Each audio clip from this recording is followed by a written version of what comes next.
Welcome. Welcome to us. It's not just me. It's not just this guy, that guy.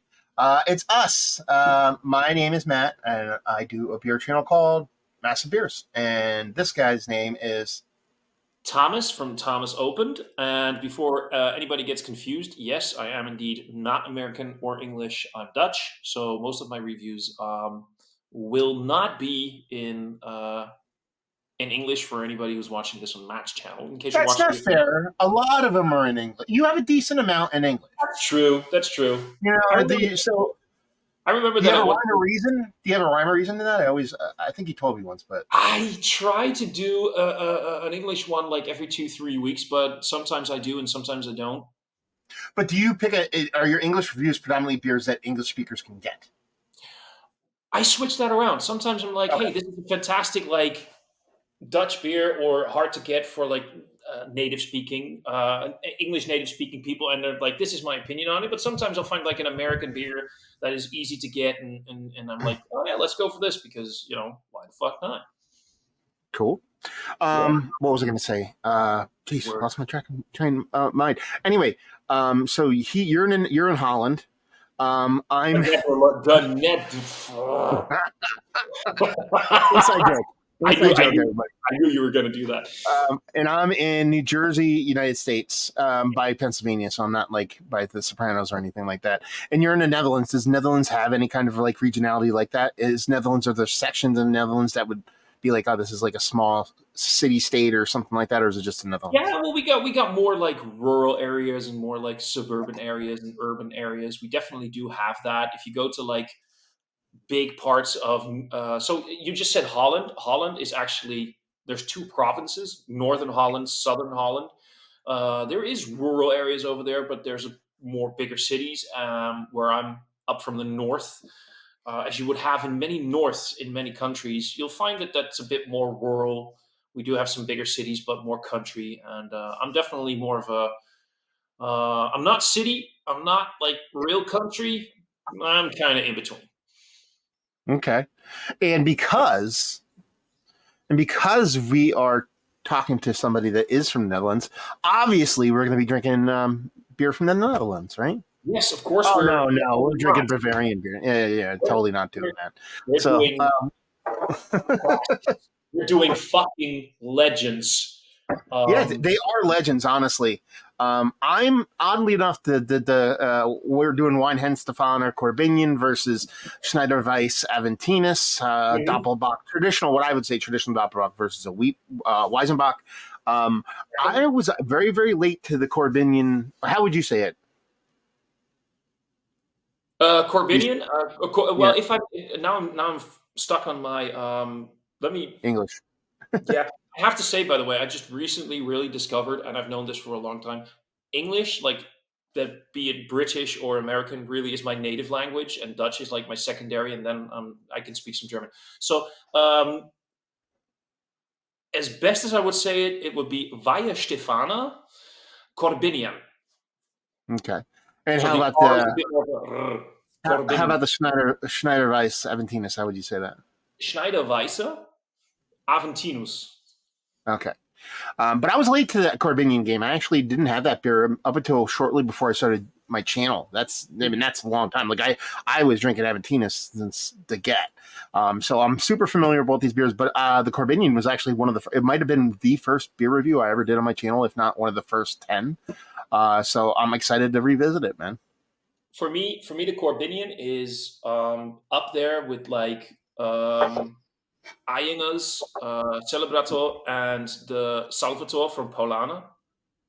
It's like See, two like I would put, to me, there's always been a delineation between, because to me, there's this celebrator or celebrator, as we say here in the States. Mhm.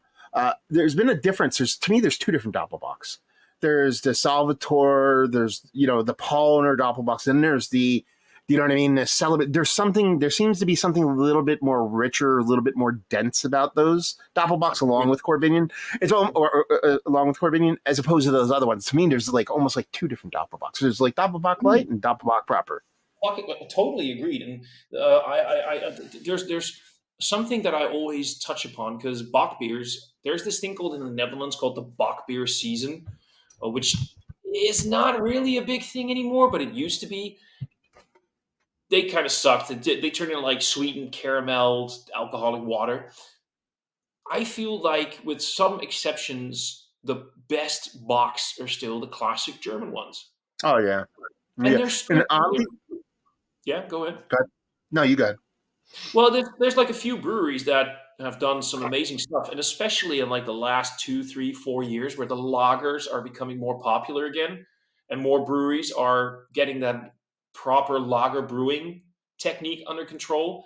They're making the traditional box, because many breweries were just fucking around. They were like, "We're going to do a bock, but it's lagered. We don't know how to properly brew a lager. We'll just make it a higher fermented bock," which just completely loses what a real Bach should be. To Yeah, me, a proper Bach, be it a double Bach, a single Bach, it needs to be lower fermented. yeah, yeah. Call me No, no. Yeah, I agree totally. You know what I mean? Like that's just how they're supposed to be done. They're loggers, you know. Um, but one of what I was going to say is we actually have a surprisingly stellar cast of Doppelbocks here in the States. There's breweries here in the United States that make some of the best. I would put them up against some of the OG classics. They're that good. And honestly, the breweries that might surprise you, Sam Adams Doppelbock is a fan freaking tastic. There's a brewery over here called Trogs. They make a beer called Troganator. That beer is freaking fantastic. I mean, there's so many breweries over here that do great doppelbocks. It's like we're kind of lucky with that because it's not the case with a lot of other traditional European styles, like Belgian ales over here. They're very they can be good, but they lack that authenticity, and that's kind of the thing that they nail over here with doppelbocks, which is nice. We're gonna do a session one day where we compare like proper Belgian blonde versus non-Belgian blonde, Belgian double versus non. You know what I mean? We should do some of that. But Yep. what I totally agree. But why I understand that in the States it's much easier to get proper craft Bock, so to say. Um, because even though these are, as far as I know, still independent breweries, they are at a capacity that rivals, like, big beer. Um, if you look at the States, the lager in itself has been a big thing for over Yeah, a very decade. true.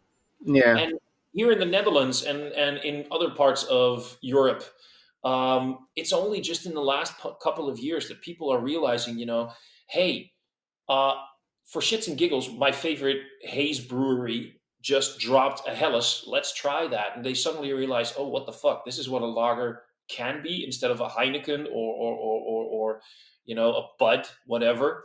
They Yeah. suddenly realize, oh shit, this is what a lager can be. Like proper Pilsner, proper lagers. And they start, trying more shit, and it's getting more popular. It's not on the level as it is in the States, No. but we're getting there. And these breweries are also now, fun fact, I may have mentioned them before, Bucks Brewery, they are like 20 minutes away from me or so. About 5 or 6 years ago, they said we're never doing a Bach ever again. Ever. Because of the bad rep that Bachs have in the Netherlands. In the last 2, 3 years, because they are fans of lower fermented beers like lagers, pilsner, any kind of lager, they were like, "Fuck it, you know what? We're gonna do a proper." And now I'm gonna mess up this word. Double the. Decoction. Thank you. Double decoction, lagered, Mash. mashed Yeah. Bock. We're gonna do it the old school traditional way. I haven't tried it yet. I have the can. I haven't tried it yet, but their lagers are fucking amazing. So I trust Yeah. them to do it.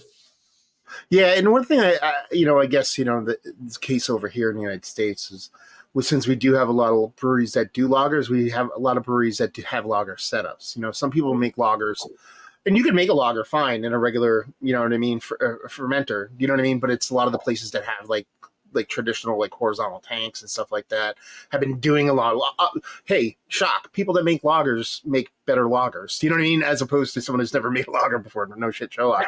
But yeah, it's been really nice to see that kind of boon over here. I mean, we have breweries that open up here that's all they do now. That's all they do is make lager. That's it. They do nothing but lager. and they thrive. So it's pretty cool. I'm gonna have to move over to the States. There you There you go. go. I got a room. You can live in here. You want to open these suckers? I want to Do open you these want to talk suckers. about it at all, What? or just you want to crack them, or you want to talk about them? There's really not much to Um, talk about, I is think there? I think I think we just talk about them while we crack them. Yeah. We got 7.4% versus what, 8 and change, 8.2. Yeah. So it's. I think the first thing that we should quickly mention is, and we can do that while we pour, is that one of the biggest differences is that we have to keep in mind is that the Aventinus is a Weizenbock, meaning it is Yes. basically a top fermented bock, sort of, but also not. Well, I was going to say, is it? I had never looked into it personally myself, but they could have certainly did it a lager A ferment. lower, yeah, a lager ferment. That's where I was going to, but because it does use, as far as I know, especially looking at the flavor profile, not just Weizen, as in Weizen is not a color, it's wheat. Wheat. But they also use the yeast strain, I believe, because you get that typical. We're going to get to the aroma, but as far as I know, they also use the typical Weizen yeast strain, which you can, of course, still lower ferment if you want to. Yeah, it's still not a lager. You're just doing a cold ferment on a ale yeast. Mm-hmm. So I already got both of them poured. Also, we just talked about this. Hooray for us for randomly, apparently, without discussing it, choosing the same type of glassware. Yep. No plating here. Just ended up being correct. And oddly enough, what we have discerned through randomness Yeah. is that we might have right around the same dates too, because our dating is completely different on both of ours. But the little bit of half-ass internet research we did before this says that it might be close. Just checked on something. No yeast cake? Yeast cake. This, Still have a ton this is left in mine. I think you have. I think you have the regular size beacher. I have smaller ones. could be, but this one does have bottle conditioning. Okay. So that's interesting to note. Um, color wise, you just put them in. I think for people on camera, they're going to see like no difference. But the Korbinian is definitely darker. It's so much fucking darker. It goes really towards like classic, almost porter. You know what I mean? Yeah, you can almost get like, especially if you put it in front of a light, you Yeah, can understand where the wheat is. You know what I mean? Because they yeah. both look dark, but there's only so dark you can get with the wheat. Because they're so that's you could tell that is definitely the case. And if you look at the heads, I mean, my Korbinian head is a khaki color, whereas the Aventinus is very close to stone white for me. Yeah. In comparison, it's definitely a darker, not like hella white, but it's definitely comparison. This if this was given to me like somebody poured this and just put it in front of me, not telling me whatever, I would have said that's like somebody's, maybe six and change in terms of ABV porter. You know what I mean? Yeah. Yeah. I'm Let's talking do about it. the Korbinian, by the way. The Korbinian really has that porter vibe. I'm doing This, that so they can see the coloration and the head difference. You can see it when it cascades down. The Korbinian yeah, is absolutely darker. absolutely, totally. Yeah. I'm not. Yeah, no. For a second there, I thought my image We're was. flipped. No, we're in line. Yeah. Thank God. So let's get a nose on that Corbinian, I think. Let's see what that does.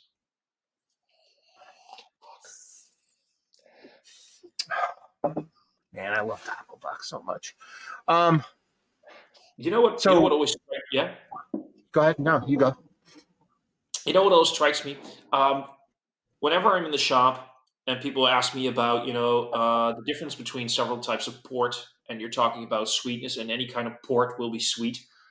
Mm-hmm. Um, a Bach will definitely have like a sweet level. When I smell this, I smell like toffee and caramel, but like adult toffee and caramel. You Mm-hmm. know what I mean? Not like Yep. the overtly sugary for kids. Like it's 90% sugar in them. Like, of course, toffee is sugar, caramel is sugar, but you know what I mean? Yeah. Like it smells like adult confectionery. Mm-hmm. Yeah. That No, it's like fucking if you made so if you were gonna make you made a pile of toffee okay, Yeah. and somehow like harden that and then reduce it to a particle dust, Yeah. use that instead of sugar and brown bread. Oh, fuck me. You know what I mean? So it's like it's has, and that's where your adulty desserty comes into play because it has those adulty desserty vibes, but it's not dessert. It's just a sweeter thing that Exactly. can be desserty. And then under that is like that big, like plummy, um, like red, ripe forest fruits, like that fruitiness going on. And then beyond that, you start to getting that sort of like that roasted stuff. You get like it's not like espresso coffee notes, but there's this lovely little coffee thing going on. There's some dark chocolate and that big roasted brown bread character. Yeah, take everything that is an adult level sweet, caramelize it a little bit, kind of That's spread it us over across a piece of warm, nice brown bread, and let's call it a day. Breakfast in a glass, dinner in a glass. I love you. I don't know if this is by habit checks, but this is something that often use as a descriptionary for things like Bach's, but also like Vienna lagers or like Märzen's. Whenever I talk about the sweetness that it has and the breadiness, my first comparison is take warm dark brown toast and Hmm. spread some honey over Yep. that, and that activates the heat, activates the honey a little bit, and then you get like Yeah. this. That's exactly you use the same description. I love you. Yeah, because it's honestly because it makes sense, especially in my brain. So I'm a kid. I'm the youngest of five. Mhm. When you're a parent, more specifically a parent of several kids, you find desserty things that you think are candy and desserty that your kids do not. That's Mhm. called adult desserty. So that way, when you want to have something nice and sweet, it's not gone because your little crap kids ravaged through all your candy and ate it. So Yeah. there's score bars, there's the brown bread with honey, there's all these things that adults view as desserty that kids do not because it stays around and they can actually effing have it. That's where this one lies in. Fuck yes. And underneath, I'm not gonna call this like crisp and clean, like the lagers that you would usually, think of with a lager. You're talking about your Helles, you're talking about your Czech pilsners, your German pilsners. But it does have like the moment you smell it, the first thing that pops in your head after what we just talked about is like drinkability. It's I got like Yeah, I think that's a little Pavlovian response on your end, could in be the sense that like it's absolutely a clean, hyper clean, well made beer. There's zero flaws, there's zero negativity on it. You know this beer, you know who made it. I think it's hard.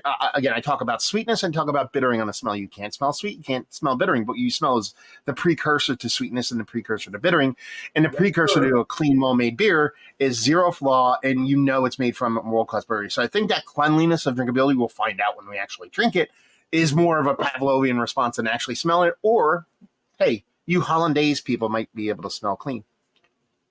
We do know a thing or two about cleanliness. That's just I don't even know what that means. You So want you're to next get to a godliness. there you go. You want to get a sniff on that. Yes, Um, and yes. now I just want to mention one thing because before we even sniff, you said something because we've tried recording this over like maybe 6 or 8 weeks now Oh, I was going to say this. This is what I forgot to say. Go ahead. because you mentioned something. We can do this a little bit later because these beers are very festive to me. Mm-hmm. I haven't had it this year yet because I saved my bottle as well, but I also wasn't drinking during Christmas this year. Mm-hmm. Schneiderweisse Mein Aventinus is one of three Christmas beers that I need to have every Christmas. I skipped two of them this year because of reasons. The three beers that I need to have is what's the one called again from Dupont? Avec Bon Vous. Avec Bon Okay. Vous is a very festive beer to me. Mm-hmm.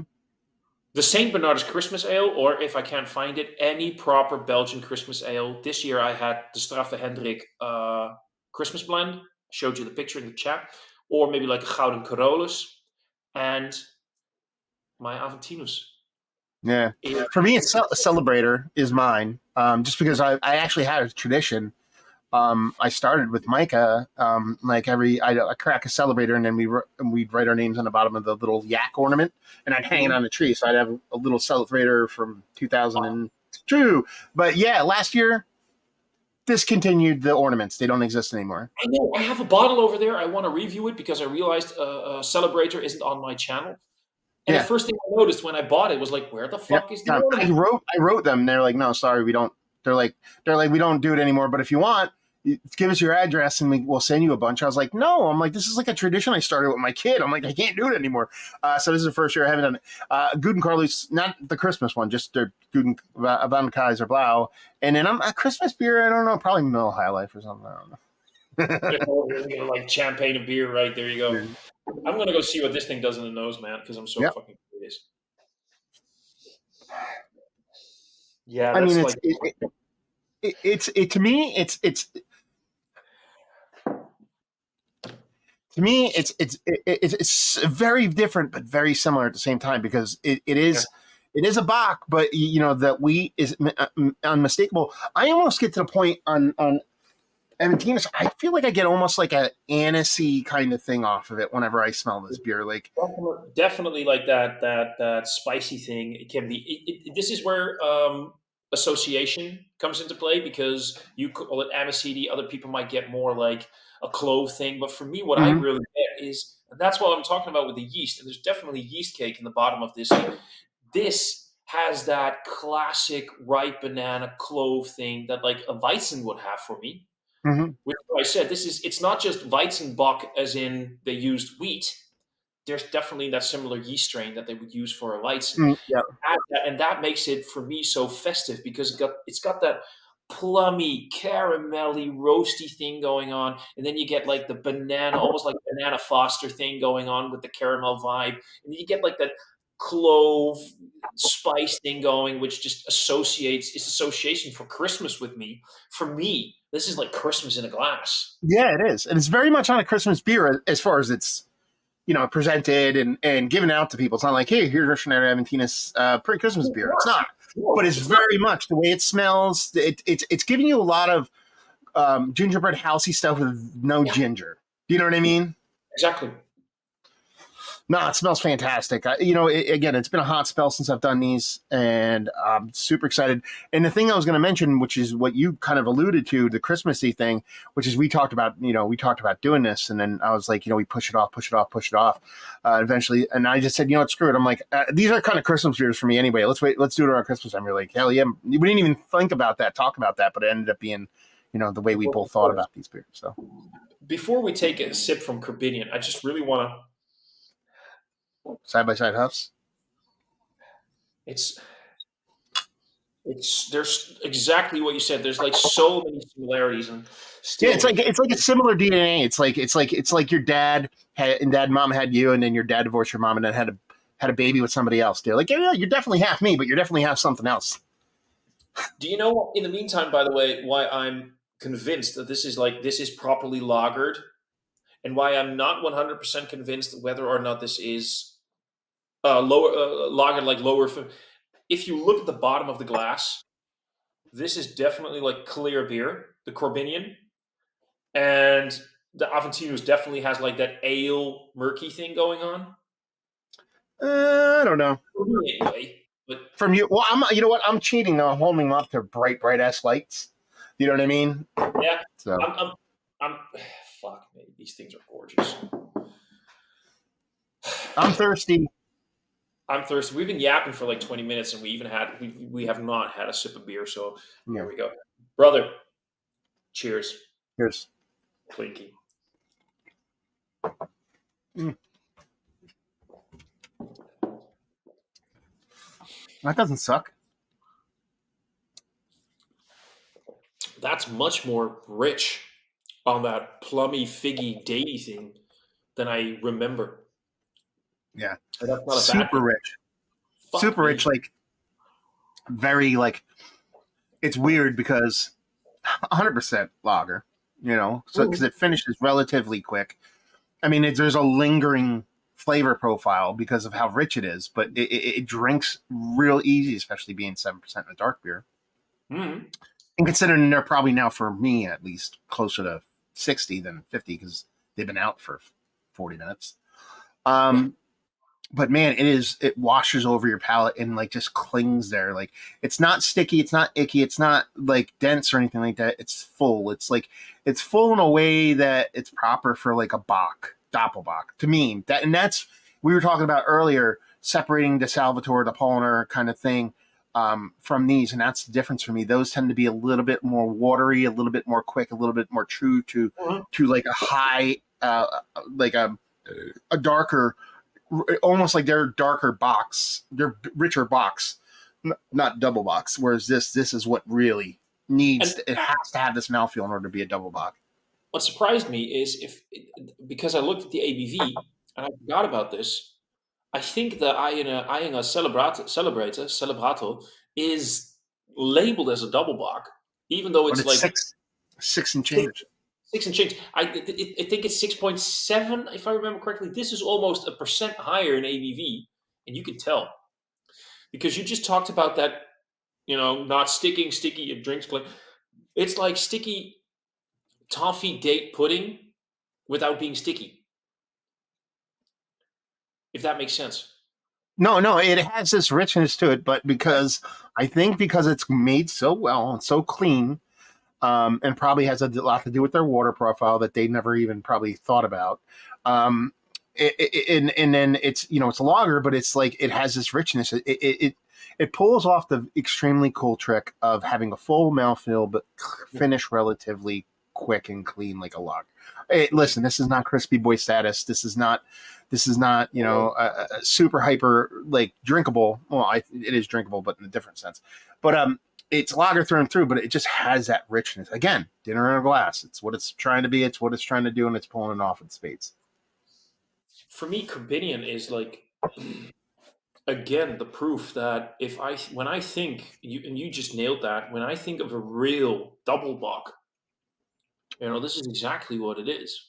This touches, and here is actually the only negative thing about it is that drinkability because after this is gone, I wouldn't Yeah, mind you're cracking gonna. open some wine. Yeah, it's called dangerous, and that's what I mean. That's pretty much all loggers, but yeah, when you get Yeah, to these relatively higher ABV ones, especially if you drank this, like honestly, I mean, a lot of people, I don't think they don't believe this, but take a heftier beer, take like a Guinness or even a Doppelbock, and get that, put it in your fridge. Get that sucker to like 38, 40 degrees and crack that sucker on a hot summer day.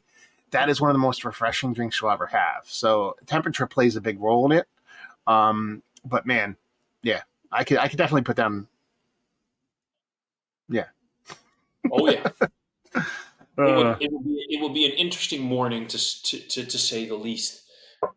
'Cause- oh man. Mm.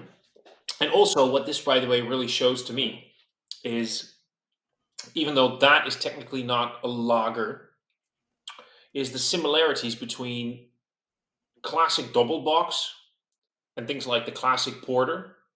Hmm. We've sort of really skewed the lines when it comes to porter and stouts, especially in the imperial range. Like Hmm. a brewery will label it an imperial porter or an imperial stout, and you're just sitting there going like, you know what? I'll believe you. I don't know. When I think Yeah. about that, the level of roast and the level of drinkability a classic porter should have, it really is very close to what this is. Like, the working man's beer, and you can just quaff it, and it has much more flavor, of course, than your generic typical lager, but it still has that quaffability. I love that word. I can use it Yeah, I 10 know. That's times. such a great word. Oh, it's fantastic. For those who don't know, Terry Pratchett, the late great Terry Pratchett, once described what is quaffing a drink.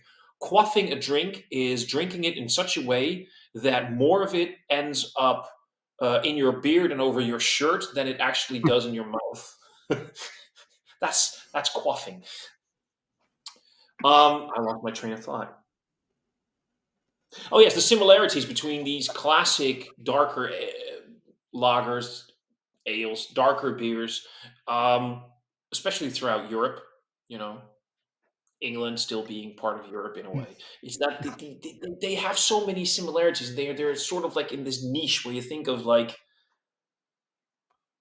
I want something that I can just pound down. bottle after bottle, but I still want something with a little bit more complexity and a little bit more flavor profile and something that actually gets my taste buds going like, ooh, you know? Yeah, there's definitely a Venn diagram out there where Doppelbox and like proper ABV porter kind of bisect Hmm. each other, Yeah. both from a beer style and drinkability pours. Because there's some porters that can get very much bocky without being a bock. Now that being said, there's a lot of porter and there's a lot of stout that have much more subdivisions within them. Whereas I talk about Doppelbock being like a two thing. Says there's like how many different porters are there? Like 9 billion different porters styles at least. You know what I mean? Whether it be Definitely. Baltic or Irish or you know what I mean, extra dry this and whatever. But no, Or instead, man, like so when I got into beer, I got into beer through the Belgian door. I got into beer through drinking Belgian quads. Doubles were my favorite, and quickly moved to Doppelbock. It was one of my favorite styles, and it's one of those things where over the years it's kind of been something I don't drink an absolute ton of, just because just for lower ABV and just throwing some hops in there. But when I get back to revisiting stuff like that, is when I start really getting angry at myself for not buying this stuff more. So, but yeah, as right? far as this beer goes, just to kind of seal it home as far as what I think about it, mouth feels exceptional. Just this level of richness and roastiness, both exactly what you said from that kind of the figgy, plummy, bready kind of sweet caramel, toffee-ish kind of thing, but without getting too sweet, with never getting in dessert mode, but giving you hints of dessert mode and a super drinkable package. Absolutely fantastic. My God, man. Like, will you listen to how he describes that? That is fucking brilliant. Speaking, by the way, of that Venn diagram, there was one beer missing there of that porter double bock thing, and it's one of those styles that I always regret when I drink one again. I'm like, why am I not drinking and buying and buying and drinking this more? The Dunkel. Yeah, well, I drink a decent amount of Dunkel. That's the thing, though. I always I well, we have this. fuck him. We have Of this in course. the States. We have Von Trapp Brewing. They make a ton of different beers, but they do mostly lagers, and their Dunkel is world class. And I get a 6 of this anywhere I go for $10. It's a staple in my fridge, so I drink Dunkel on the reg. It's a good thing that I like you so much. Yeah, they have this the tiny beer fridge. It has like 2 shelves, well, 3 shelves. The bottom one will fit like bombers and 750s and cans or whatever. The middle one is strictly for like hazy cans. The top shelf only fits 12-ounce cans. Yeah. So my top shelf is literally Dunkel, Miller High Life, and then whatever 12-ounce can I have. I have to say though, I always forget to buy them, but I can. If you ever hear some Is noises in the there always a background, shop in your town or something? so I don't know what it's like for America, but Yeah, there's fireworks on New Year's, New and people Year's, start but early. people can legally buy it ever since today. And here's another kicker: I live right next to Germany, right? Okay. Germany has like much more impressive fireworks legally that you can buy there. They're not allowed here in the Netherlands, and they're much cheaper. There was a 3 kilometer traffic jam at the border today because we have border controls now. It's a long story. But anyway, there was just because people are buying fireworks in Germany, and of course bringing alcohol and stuff. That's fun, isn't it? People are out there Mm. buying fireworks and alcohol for cheap. It's like Yay! you're in America. Oh yeah, that's where that happens. So, but Yeah, anyway, throw what I some wanted to guns say, and schools in the mix, and you're there. oh no, no, we have more issues at schools these days than we're willing to. Ours are more knives than guns, but it happens a lot. What I quickly wanted to say is you were talking about the Von Trapp beer. I can get on average German Dunkels in like half a liter bottles for like €2. So that's like fucking hell. 2.5 Yeah, liters of Dunkel for like €10 is not a bad thing. yeah. That's the only thing that sucks over here is that there's a lot of really good lager breweries, but their prices are a little bit high.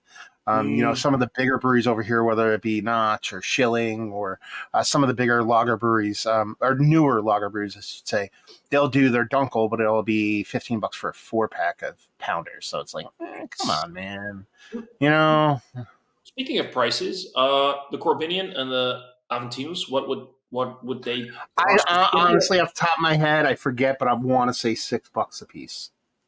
That's not too shabby for imported beer. No, for imported beer, no. I found Aventinus, I know for sure, for close to $3.99 before, a See, bottle. But now it's like, when I buy, honestly, not that I'm wealthy, but when I buy these beers, I never look at the price tag because they're oh, always cheap. So I don't even pay attention to it. Like, I'm like, oh, this is no, not going to be expensive. I don't even look. exactly. For us, it would be like somewhere between 250 to €3 the bottle. Okay. Some will be a little bit cheaper than 250. It depends on where you go to, because like unfortunately, supermarkets they are like price fighters when it comes to that. They can have direct lines to importers, and Yep. it can be Same a thing lot over here. cheaper. When I buy them at a supermarket, it's Yeah. always way cheaper than if I buy it at a mom Oh, and pop that shop. makes sense. It completely makes sense. But like average for like bottle shops for like where I work, I average somewhere between 250 and three. So yeah. Want to dive into Yeah. this sucker? Yes, please. Bro, wait. How are the nerd sense? They're doing this. They're going like the sideways clinky. They do this these days. They go like clinky or something. I don't know. Cheers, bro. It smells so good. Mm.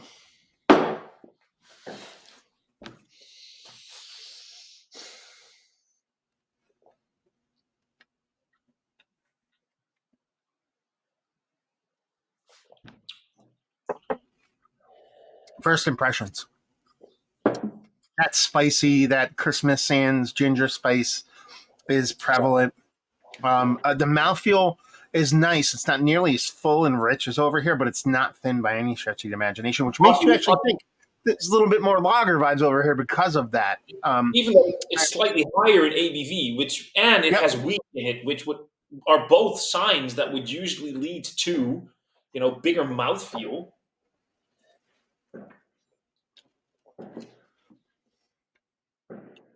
I wonder if it's actually bigger mouthfeel.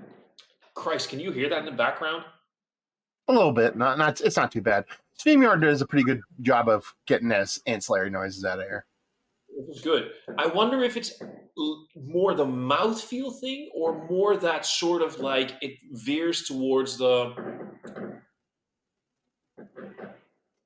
car- It sounds like caramel. somebody's lightly knocking on your window. It's not that loud. No, good, good, good. But it has sort of like that because of that caramelly, sticky, not sticky vibe. I wonder if there's, you talk Pavlovian. I wonder if it gives you the impression of a thicker mouthfeel because of that flavor profile without actually having that bigger mouthfeel. You know what I mean? Or is that just, Yeah, it's weird because you can't actually have mouthfeel without ABV. It's almost impossible to have. Like a lot of people when they drink their non-alcoholic beers, they're always like something's missing. I'm like, yeah, it's because it's the alcohol's missing. That's what's missing. And alcohol just doesn't get you drunk. It actually provides mouthfeel and a lot of other things. Um, oh, I explain this to people in the shop all the time.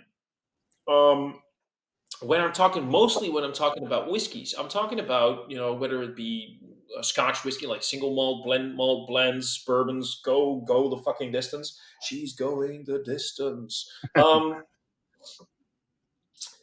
A higher ABV doesn't necessarily mean more flavor, but alcohol is like salt. If you have no salt, your food will be bland. yeah, And you're going to have to find tricks like working with extra spices or whatever to get more flavor in there. Or you're going to roast things off or caramelize things so you get like Maillard reaction, so you get natural sugar, you get flavor. yeah, Um, and a higher ABV will definitely increase, like with more salt, it will increase the intensity of the flavor. But like with salt, if you have too much, it's going to overpower. And especially with like whiskey, a lot of people are going like, I need my whiskey at cask strength or barrel proof. If the ABV is too high, it's going to have an effect, and you could have like this bitterness in the finish with like cask strength whiskeys. The good thing with whiskey is you can lower that ABV a little bit with like a few drops of water. The same thing goes for your beers, and a lot of people these days go like, oh yeah, my 14% ABV beer, it's so delicious, it's so great, it's so amazing. It's a bit boozy. People have sort of started to accept boozy in high ABV beers as a good sign, it's not necessarily always a good sign. It means that there's something in the finish that's overpowering the rest of the flavor. Yeah, yeah, but I mean, beer. It's so cool. Like honestly, I was really pumped to do side by side because even when like I had a hard time finding the Aventinus, and you're like, oh, we could do something else. I'm like, no. I'm like, we have to do these two together. You know what I mean? I'm like, because it's always been a side by side I've wanted to do, and while I've done it, no, I've had these beers in the same night before, but I've never sat down and chatted with somebody about it over it. And I think it's a really cool kind of combination because, like we are saying at the beginning, there's so many similarities, but there's so many differences, but they're so bridged together. Like I'm super pumped to do this the cuvee at the end of this, but just to kind of like just tie this sucker down as far as the Weizenbach goes. So I The did, by the perception. way. Oh, sorry. Go Yeah. ahead. No, I go ahead. just want to say I did swirl. There is still. I don't think you guys can see it, but there's still like a big residue in the bottom of the bottle, and I swirled it, and I poured some. Yeah, mine definitely has it on there. Let me see if it has it on this one over here. No, it Yeah, doesn't. nothing on over here. So I'm pretty convinced that this is a top fermented Bach.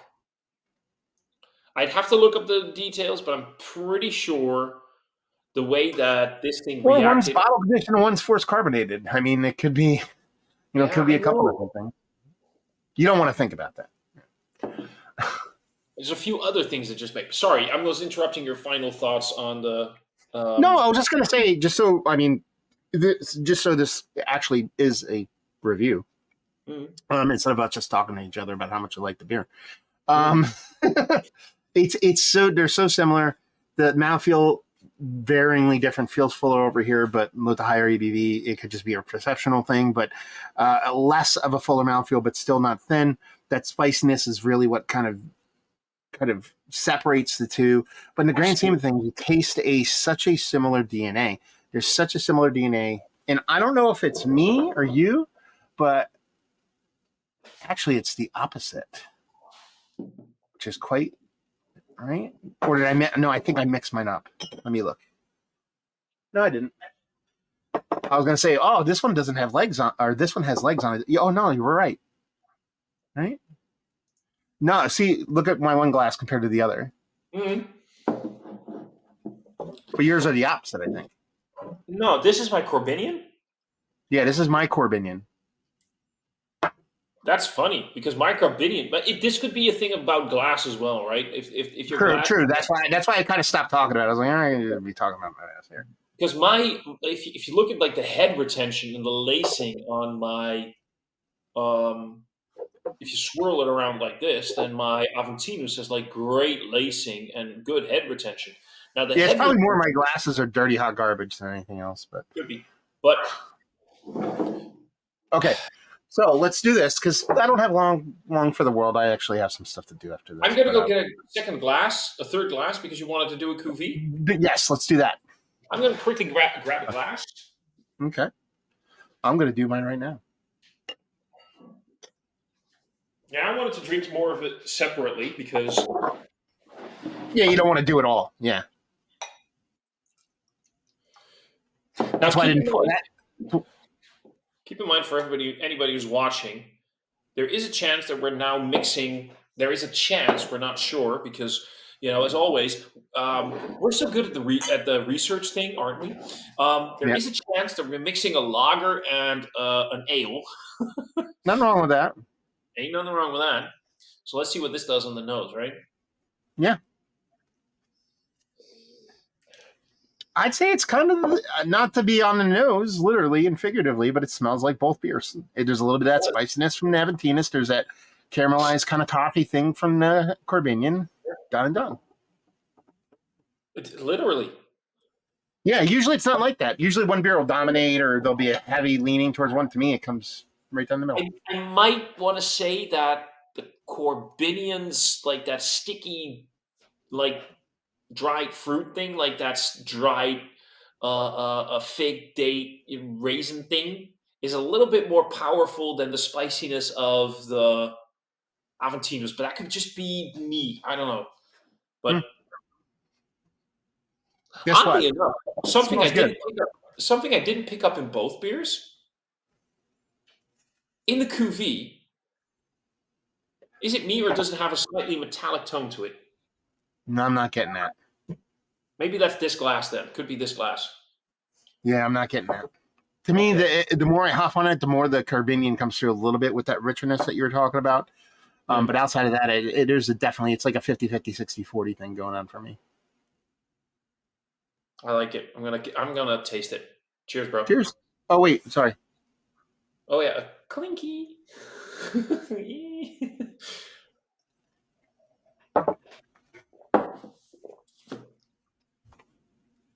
Yeah, that does not suck. No, I like them both. I like them both by themselves more than I like them mixed. Agreed. Um, But if but for there's shits something and fun gigs, about the. if you have But like one of those huge liter steins that they use at some of those mhm, uh, Oktoberfests, and you would pour like one bottle of each into it, it would not be a bad evening. no, no. You But drink like 70 or 80 of those, you'd be just all right. and here's the thing, and now I'm going to do the worst thing that you could do in a side by side like this. Which one would you choose if you had to? Corbinian. No, you know what? Right now, in this day, today, I would pick Corbinian. But if you Yes. ask me this question on another day, I think I would pick Aventinus. Um, I am a sucker. If you said you had to drink one Bach for the rest of your life, Doppelbock or Weizenbach, I'm going to pick a Doppelbock. I love Weizenbachs, but for me, Doppelbock is a winner. So that in and of itself makes it win. But there's certain times I love Aventinus. And honestly, I love me the way Doppelbock's age, but I love the way Weizenbach's, more specifically Aventinus, ages. Do you get the paper wrapped ones over there at all? I once had an aged barrique. Do you know the Yeah, barrique? yeah, it's a wine barrel aged one. Yeah, but do you They're have the base Aventinus? oh Do you have no, the paper wrapped ones? there's an empty bot because I switch things around in my so-called studio. Mm-hmm. But yeah, my old background, there's one of the aged bottles there. No, I'm Fuck. saying, do they sell the aged ones on purpose over there Yes. with the wrap? Yes. Oh, okay, that's what I was asking. Because for those that don't know, like it was actually quite kind of stroke of genius. It seems like what Aventinus did, or Schneider and Sons did, was they had a bunch of extra stock and go, "What the hell do we do with these?" Well, they took them and individually wrapped them in paper in the paper, and it just has the date repeated over and over on it. So it'll be like 2008 or 2012, and it's just wrapped in this paper, and they sell them as individual aged bottles now, and they're really fun. They're really fun beers, and I can usually get those aged ones over here for $7, Fuck, man. Yeah, those are fucking amazing. Those are some of the best beers ever. Maybe that's one of the things that if this is indeed top fermented, maybe ales, except for one or two exceptions, Sammy Claus, ales on as a sort of like a rule age better than lagers do because Mm, there's more components going on, sort of. uh, no, no, no. I wouldn't say that. I would say, as a whole, it's extremely hard to get high ABV lager, and I would say that the ABV of ales being higher lends itself to being ageable more than lagers are better than ales. You don't see a lot of a plus double digit lager. That's what, you know what I mean. You don't see them, but you see a ton of double digit ales, and then combine that with lagers tend to be simplified simplified in the sense that they tend to be core four and done. Whereas, even though that's great for aging, but when you're talking about other beers, high ABV, tons of hops, you know what I mean? Things that'll help the beer age better. It's just that it's not lager's fault. I don't think. I think it's just the environment it lives in. Ales just do better. I want people to look at Matt's face now because he's going to be so curious as to how these things work out when I review them. And I might do one of them in English then. I have two things that I bought this week that I'm going to review soon. And they are still below the double digits, but they're like high 8% in ABV. And it's sort of aged. One is a Chardonnay aged Imperial Pilsner. And the other one is a bourbon barrel aged dark lager. There you go. Fuck yeah, dude. Both like in the 8% ABVs. They even said on the bourbon barrel aged dark lager, we advise a 14 degrees Celsius drinking temperature, which I just thought was the idea of a dark lager that you have to drink at like imperial stout levels of temperature. So do the conversion for me. 14% Celsius is what? 50 Yes. F? Can I just quickly I can do it. Hey Siri, why aren't you listening to me? 57.2 degrees Fahrenheit. Oh wow, wow. That's the temperature that they advise to drink it at. A dark That's lager, weird. like That's that's weird. fucking mind blowing for me. Why didn't they just say serve it at room temp? You know what I mean? Like, Exactly. But I'm stoked for those two because the idea of barrel aged lagers is already something I love. And yeah. not to mention having them somewhat higher in ABV, and then on like just the entire concept of an imperial pilsner on a Chardonnay barrel. Like what the fuck? I love that shit. But to quickly get back to the favorite one, so this is one of my go-to Christmas ales, right? And Yeah, I I didn't ask you. What's your favorite? Yeah. this is for me like, and if the Nerd Sense guys are watching, because we did the love letters to all the Vaya Stefanas. I didn't tell you this before we started because you may know, you may not know. I am a huge Vaya Stefana fanboy. The best, the best Hefeweizen in the world is the Vaya Stefana. It beats Erdinger, it beats Paulana, it basically beats all of them to me. The Vitus, I don't know if you ever had the Vitus. Yeah. It's just to die for. And if you ever ask on a good day what's Mike's favorite beer from Nerd Sense, one of Mike's favorite beers is the Cristal from Maya Oh, Stefana. Crystal Ice. Yeah, That's that is it. so freaking good. It is, if you ever want quaffability, drinkability, but That flavor. honestly, that's my favorite beer they make. The Crystal Ice. Mm. So I'm hoping they're seeing this and they're like, at least Thomas picked the Schneiderweisse, but this to me is divine. It's Fun nothing fact. bad, but this is just. Yeah, yeah. Fun I'll drink fact this. though, out of all of the Doppelbocks in the world, we have to pick the one that doesn't end in nader. Isn't that something? Jesus, he It's like quaffed it. literally the only one that doesn't end in nader. Every Isn't it? other one does. Naders. They're all nadering it. Look, I hate to do this to my beloved Avant. And for those who are watching, yes, if you ever really want a great beer to just have a fun time with, get a 4 or a 6 pack of the Icebox Aventinus. And you will after if you buy a 6 pack and after the third bottle, I can guarantee you will have no more memories in the morning. Like Yeah, literally, it's like doing absinthe. It's you like won't Bavarian absinthe. literally you won't remember drinking the first one. There's a place by me that has a bunch of old stuff. That's not uncommon in New Jersey. There's a bunch of old stuff everywhere. Mhm. But this is just kind of like it's 90% regular stuff. And by 90% of regular stuff, I mean Bud, Coors, blah blah blah. But this is just assumptions on my end. It seems like at one point, whoever owned the place kind of dug craft beer, but then it got sold. Okay, so it's like the new owners don't really even understand what they have. So there's all these old ass dusty things for like they just put price tags. They just randomly put stuff. They're like, we don't know what this. I can get Don't like do this. 5 to 8 year old icebox for $3 a piece. Like and it never ends. Like every time I go in there, I'd grab one, and every time I go back, there's more on the shelf than when I left last time. I was like, this is the best. It's like the giving tree. That's called fucking winning at life. Yeah, yeah. So it's all, and there's like 5 places like that around me, but this one place they have a bunch of old Lost Abbey barrel aged stuff, and they have the ice box, and it's just like I guess every time I grab one, I'm like I always go, how much is this? And they go $3, $2.99. I was like, okay, I'll take one. Fuck you. Fuck you. Fuck you. Sorry. I need to stop saying that word because at some point YouTube is going to pick up like, where is that weird audio thing coming from? And this entire video is going to get banned. Well, you know, the whole language thing is crazy there, right? Isn't it?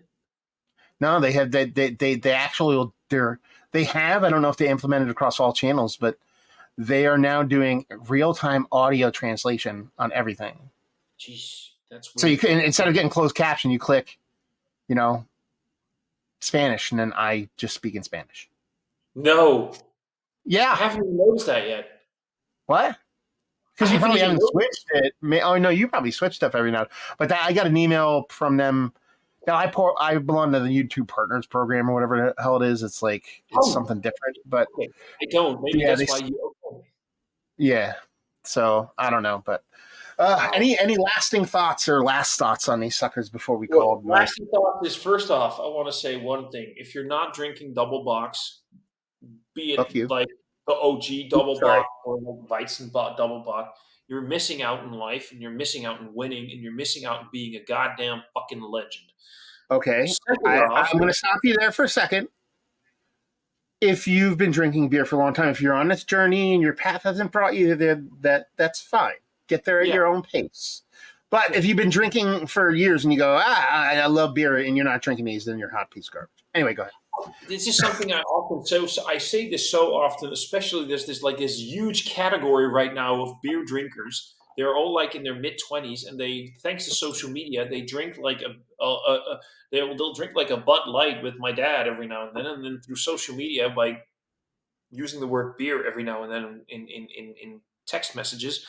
Suddenly they're pushed things into like hazies and stouts and barrel aged and pastry sours, and that's what they're drinking. And you just skip like a whole like millions Yeah. of years of education on beer drinking, and this is one of those steps. Mm-hmm. This is one of those steps. The other thing I wanted to say, talking about legends, this guy right here, this gorgeous motherfucker right That there, guy right there, Mr. that guy McGiblet, right right there, yeah, there he right is. there. I just want you guys to say, if you're watching this on my channel, go follow him. If you're watching this on my channel, I'm 99% sure you know who he is. But if you don't know who he is, and if you really want to have like a huge backlog of amazing reviews that you could, you know, just like binge watch on a lazy Sunday, follow Massive Beers. Follow Matt on, where are you at, dude? Everywhere, just type massive beers. There you go.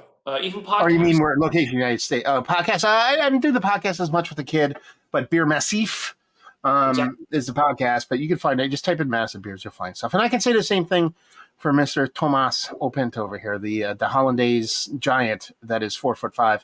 He speaks better English than you and me, all our North American viewers, I should say. So you cover like a crazy amount of beers we can get over here. Like stuff that I can't get that is made in the United States. Somehow you guys get it. I don't understand how that works. I would say ditto. Go check this dude out and follow stuff because he is quite a bit more refined and articulate than any of us SOBs here I in the think I think States. I think what I would always like to say about myself is I'm quite loquacious. And he likes Star Trek.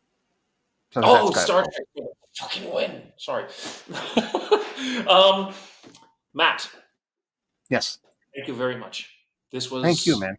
I would wonderful. actually love to go longer. I just can't. I got to go watch my kid. My wife's going to go out to dinner with her Oh, brother. fuck, dude, it's like for me, it's like 9:30 Midnight. p.m.